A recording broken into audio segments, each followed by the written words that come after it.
Bonjour, moi je m'appelle Franck, et lui c'est mon père. Sur certains trucs, on se ressemble pas, mais pas du tout. Et sur d'autres, bah si. Avec mon père, on est allé faire du tennis, on est allé à la pêche, en Angleterre, on a vu les Stones, McCartney. Des fois, je suis un peu jaloux parce qu'il a vu les Who et pas moi. Et puis, je me rappelle que les Who, ils jouaient fort, très fort. Et là, je comprends mieux. Comment? Du coup, je suis plus jaloux. Mon père, il aime la guitare, moi aussi. Il aime les lasagnes, moi aussi. Et il aime quand la pelouse est bien tondue et...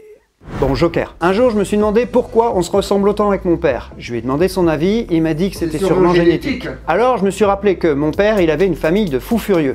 Comment je le sais? Parce que l'année dernière, j'ai découvert MyHeritage, le partenaire de cette vidéo. Avant, je savais juste qu'il avait 12 frères et sœurs et que par conséquent, j'avais autant de cousins et cousines dans mon entourage que le Point Génius avait de blagues pourries dans ses vidéos, c'est-à-dire au bas mot, une cinquantaine. MyHeritage, c'est le service numéro 1 en généalogie. Quand j'ai découvert ça l'année dernière, je me suis créé un compte. Ça m'a pris 5 minutes.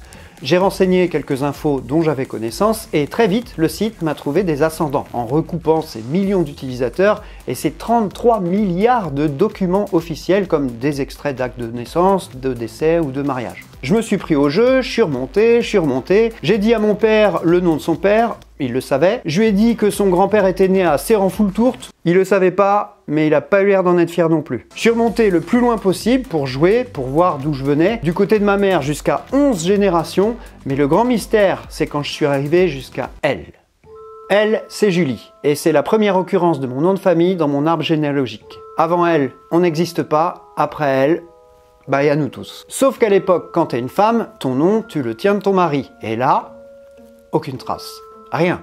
Que dalle. Walou. Elle apparaît comme ça dans mon arbre de nulle part. C'est le fantôme de MyHeritage. Julie, c'est mon arrière-arrière-grand-mère. Donc pour lui, c'est son... Arrière-grand-mère.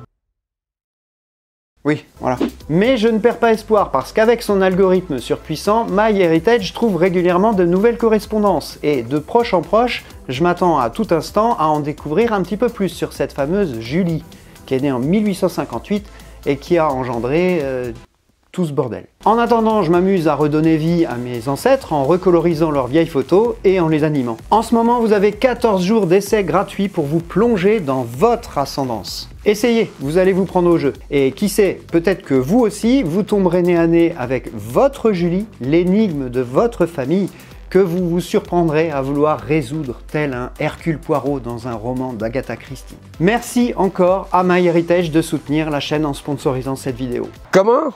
Je disais merci à MyHeritage de soutenir la chaîne en sponsorisant la vidéo. Non, mais crie pas comme ça, je suis pas loin. Bon, je vous mets le QR code et le lien en description de la vidéo là. Ça y est, elle est finie la réclame? Ouais, c'est fini là. Non, parce qu'il faudrait quand même tourner, ça fait mieux quand c'est plus net.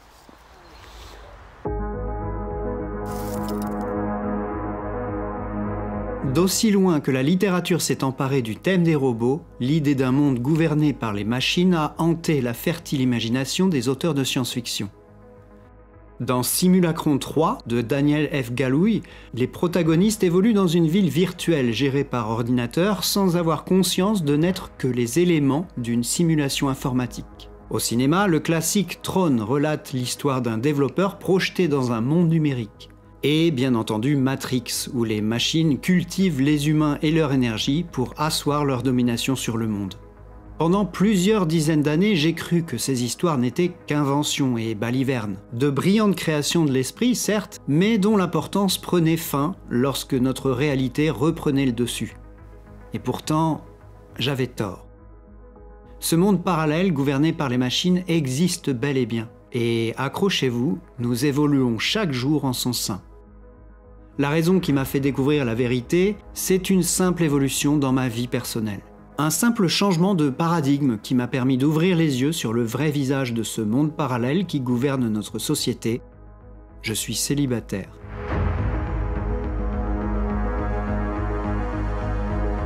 En 2024, un couple français sur 5 a été formé par une application de rencontre. Elles sont devenues en quelques décennies la méthode de rencontre la plus commune. Entre l'Allemagne, la France et l'Espagne, ce sont 21 millions d'utilisateurs qui évoluent chaque jour dans ces mondes parallèles, qui portent cette fois non plus les noms de Skynet, mais de Badoo, Tinder ou encore Mythic. Selon une étude de 2024, 60% des couples américains proviennent de ces applications ou de réseaux sociaux.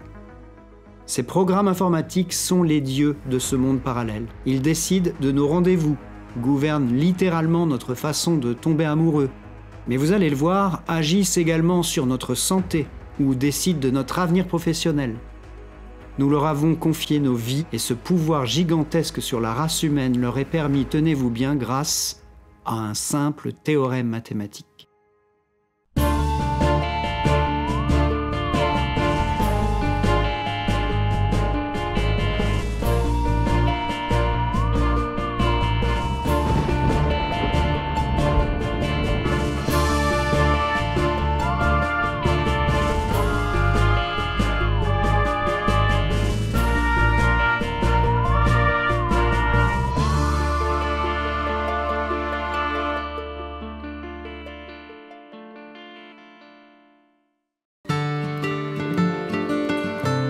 « 1962. Deux mathématiciens nommés David Gale et Lloyd Shapley se questionnent sur un problème d'apparence toute simple. Étant donné une liste d'étudiants ayant formulé des vœux parmi une liste d'universités par ordre de préférence, comment relier chacun de ces étudiants à un établissement en contentant au mieux tout le monde ? Si le problème peut paraître anecdotique au premier abord, les deux mathématiciens, également économistes, comprennent à quel point celui-ci est transposable à de nombreuses autres situations, dont certaines sont autrement moins superficielles. Greffe d'organes, marché d'appariement en économie, ou encore l'amour. Sur le papier, la méthode paraît assez intuitive. Sur une première colonne, on réunit les candidats avec leur ordre de préférence, et sur une seconde colonne, on aligne les universités. Dès lors, il suffit d'attribuer au premier candidat son premier vœu, puis observer le vœu du deuxième candidat. Si celui-ci n'est pas identique à celui du premier candidat, alors on peut lui attribuer son premier vœu. Sinon, on lui attribue son deuxième vœu. Et ainsi de suite, en observant à chaque fois si les premiers vœux de chaque candidat a déjà été attribué ou pas. Seulement voilà, le problème se complique lorsque l'on prend en compte que les universités, elles aussi, peuvent avoir des préférences sur les candidats. De la même façon qu'en transposant avec la recherche de l'amour, chacune des deux personnes a sa propre liste de préférences. C'est d'ailleurs sur ce modèle que se baseront Gale et Shapley pour réfléchir au problème, en remplaçant des étudiants et des universités par des candidats à l'amour, ce qui leur permettait d'éviter le fait qu'une université pouvait accueillir plusieurs candidats, ce qui faussait la réflexion. Et puis, quoi de plus porteur que ce thème ? L'amour. Je diviserai mon cœur par deux si tu t'additionnes un peu, dit la chanson. L'enjeu est de taille. Trouver un moyen mathématique de mettre en contact les personnes compatibles entre elles. Très vite, les deux compères se retrouvent donc avec un problème de ce type. Si 4 hommes ont une liste de 4 préférences pour 4 femmes, qui de leur côté ont elles-mêmes une liste de préférences pour 4 hommes, quelle est la meilleure façon de satisfaire tout le monde ? Et en premier lieu, une telle solution existe-t-elle ? En se posant cette question, les deux hommes venaient d'inventer l'un des problèmes mathématiques les plus célèbres du XXe siècle et qui sera le fil rouge de notre histoire du jour, le problème des mariages stables. Plutôt que se demander comment définir une affectation idéale pour l'ensemble des couples, Gale et Shapley prennent plutôt le problème à l'envers, en se demandant ce qui empêche d'atteindre le résultat souhaité. C'est ce qui les conduira à définir une nouvelle notion dans le traitement de ce problème, les couples instables. Alors, qu'est-ce qu'un couple instable ? Pour le comprendre, rien de tel qu'un exemple. Imaginons, comme précédemment, une liste de 4 hommes et 4 femmes, ayant chacun et chacune leurs préférences. On dit alors qu'une affectation comporte un couple instable lorsque 2 éléments non reliés admettent l'autre de façon préférentielle. Dans notre cas, si l'on zoome sur ce couple, on s'aperçoit que Léo est relié à Cathy, mais que Ariana apparaît avant dans sa liste de préférences. De la même façon, chez Ariana, Léo apparaît en 2e position alors qu'elle est reliée à Jacques, qui n'apparaît qu'en 3e position. Le couple Léo-Ariana est donc appelé un couple instable car les préférences de chacun peuvent être optimisées. Gale et Shapley le comprennent assez rapidement après avoir identifié le concept. Le problème des mariages stables est intimement lié à la présence ou non de couples instables. Petite parenthèse, évidemment, vous aurez compris qu'ils ont réfléchi à ce problème pour un nombre n quelconque, mais que par souci de simplification et de clarté, on ne s'intéressera ici qu'au cas n égale 4. La question de départ était donc modifiée en une autre formulation équivalente. Une liste d'hommes et de femmes étant donnée, avec leurs préférences, existe-t-il toujours une affectation ne comportant aucun couple instable? Si la réponse à cette question est oui, Gale et Shapley seront alors aux portes d'une découverte qui pourrait bien faire beaucoup de bruit. Foule sentimentale, on a soif d'idéal, dit la chanson.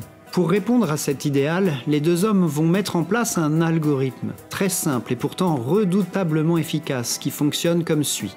En partant d'un homme, pris au hasard ou pas, on observe son premier choix. Si ce choix est libre, alors on relie les deux personnes, sans même regarder où se situe cet homme dans les préférences de la femme en question. En revanche, si ce choix n'est pas libre, on se penche alors sur les choix de la femme. Si cet homme apparaît avant dans la liste de ses préférences, alors on supprime le lien préexistant, et on corrige avec cette nouvelle connexion, et ainsi de suite, jusqu'à la fin de la liste des hommes. Pour mieux comprendre, reprenons notre exemple précédent. On commence par traiter le cas de Léo. On regarde son premier choix, il s'agit de Cathy. Cathy n'étant pour l'instant reliée à personne, on les affecte l'un à l'autre. Léo obtient donc son premier choix, et Cathy, quant à elle, se voit attribuer son dernier choix. Mais vous allez voir comment l'algorithme va corriger ça par la suite. Passons à Charles. Son premier choix est Ariana, qui elle non plus n'est pas encore affectée. On les relie donc l'un à l'autre. Ici, par chance, chacun des deux obtient son premier choix. Ensuite vient le tour de Georges. Son premier choix est Ariana, or Ariana est déjà reliée à Charles. Problème. Dans ce cas, on va donc observer les préférences de la personne concernée, à savoir Ariana. Si Georges vient après dans sa liste de préférences, on ne changera rien, puisqu'elle est déjà affectée à quelqu'un qu'elle préfère. En revanche, si Georges vient avant dans sa liste, il faudra agir. Mais ce n'est pas le cas ici, car Ariana est reliée à Charles par son premier choix. Dans ce cas, on va donc aller chercher le deuxième choix de Georges, à savoir Katie. Et là encore, Katie est déjà reliée à Léo. Mais Léo étant son dernier choix, elle préférera donc Georges. Et on va donc casser ce lien qui existait entre Léo et Katie pour relier Georges et Katie. Mais de ce fait, Léo n'est plus affecté. Il faut donc aller chercher son deuxième vœu, à savoir Ariana, qui est, on le rappelle, déjà affectée à Charles, qui est son premier choix. Impossible donc de casser cette liaison. On passe au troisième choix de Léo, à savoir Alicia. Alicia n'étant pas encore affectée, on crée une liaison temporaire entre eux. Enfin, il reste à traiter le cas de Jacques, qui n'a pas encore été affecté. Son premier choix est Christina, or celle-ci n'est pas encore affectée, on peut donc créer une liaison entre eux. Jacques obtient donc son choix numéro 1 et Christina son choix numéro 2. Gale et Shapley vont alors montrer qu'en suivant cet algorithme à la lettre, deux résultats étaient inéluctables. Le premier, tout le monde finit en couple, et personne ne peut rester non affecté avec cette méthode. Le deuxième, les mariages sont stables, car cette méthode exclut les couples instables du résultat final. Lorsque Gale et Shapley publient les résultats de leurs travaux en 1962, ils sont alors loin d'imaginer qu'ils sont à la base d'un monde parallèle qui voit actuellement défiler chaque jour une foule sentimentale. Ils ont dessiné sans le vouloir les plans d'un ballet secret, une chorégraphie mathématique où les cœurs s'accordent sans le savoir. Dans les couloirs du métro, sur les bancs des universités, dans les méandres des applications de rencontres, des âmes se cherchent, se frôlent, s'assemblent, guidées non pas par le hasard, mais par les fils invisibles de l'algorithme de l'amour, qui règne en silence sur ces destins qui s'ignorent. Rapidement, l'algorithme de Gale Shapley est sorti de son domaine d'étude initial, à savoir l'amour. Car à l'instar des universités, qui avaient été, rappelons-le, à la base des questionnements de Gale et Shapley, de nombreux secteurs sentirent rapidement le potentiel gigantesque de cet algorithme. Partout où la notion d'offre et de demande est présente, le problème des mariages stables refaisait surface. Et le travail de Gale et Shapley était réutilisé. Évidemment en économie pure, dans ce qui sera appelé plus tard les matching markets, ou marchés d'appariement en français, la gestion des attributions de marchés publics ou de subventions, l'attribution de logements sociaux, mais aussi la transplantation d'organes avec le système de donneur-receveur, et bien entendu le marché des rencontres amoureuses, comme on vient de le voir. Si bien que très rapidement, ce théorème, ce Dieu invisible qui gère dans son monde parallèle nos histoires d'amour à travers nos applis, s'est également retrouvé à contrôler nos carrières, nos logements ou même notre santé. Bref, toute notre réalité.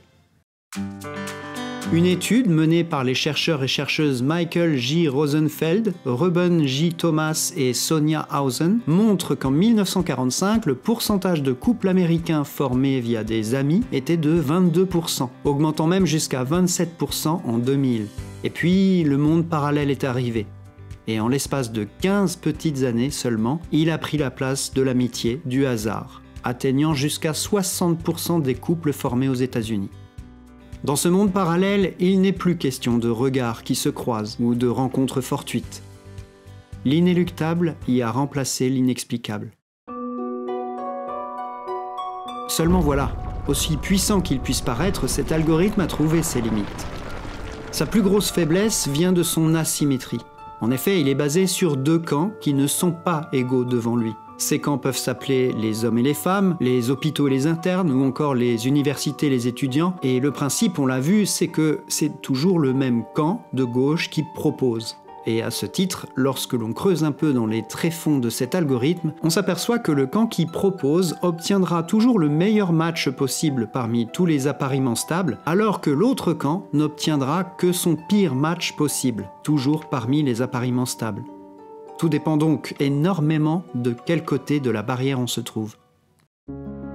Mais au-delà de ces considérations algorithmiques, si les situations que les êtres humains provoquent peuvent se modéliser aisément avec de redoutables algorithmes, il n'en est pas de même pour l'humain lui-même. Car la vraie et seule promesse de l'algorithme de Gale et Shapley, ce n'est pas l'amour ni le bonheur, c'est la stabilité uniquement. Le programme garantit juste que personne ne préférerait être avec quelqu'un d'autre qui le préférerait aussi en retour. Il préserve peut-être des fuites sentimentales, mais pas des couples mal assortis ou tièdes. En d'autres termes, il peut tout à fait valider un couple stable, composé par deux personnes qui ne s'aiment pas véritablement, mais tout simplement qui ne trouvent pas mieux.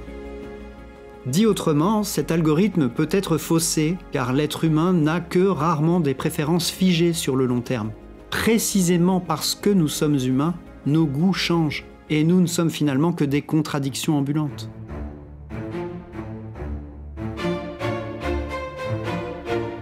L'amour est un oiseau rebelle que nul ne peut apprivoiser, dit la chanson. Et même si l'algorithme de Gale Shapley est derrière 20% des couples en France encore aujourd'hui, on constate depuis quelques années un déclin progressif des applications de rencontres. Il semble que l'humain quitte peu à peu ce monde parallèle, cette matrice qu'il s'est lui-même créée, pour revenir à un modèle antérieur. Comme si nous en avions terminé avec cette confiance que nous avons déléguée aux machines pour organiser notre vie sentimentale. Comme si nous avions pris conscience dans les chansons de certains vers que nous n'avions pas voulu voir.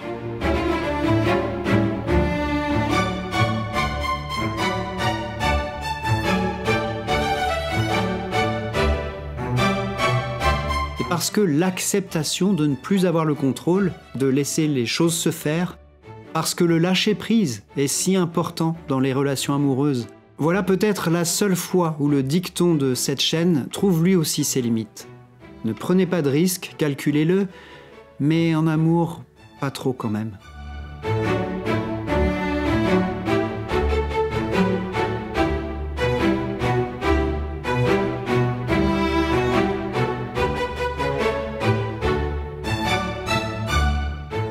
Merci à vous d'avoir regardé cette vidéo, merci également à MyHeritage d'aider cette chaîne en sponsorisant cette vidéo. Pour rappel, vous êtes le résultat de l'union de plusieurs couples, qu'ils soient stables ou instables, et à ce titre, si vous avez envie d'en savoir un petit peu plus sur votre histoire, pourquoi vous êtes là, qui sont vos ancêtres, n'hésitez pas, il y a 14 jours d'essai gratuits à partir de maintenant sur l'ensemble de tout le site MyHeritage.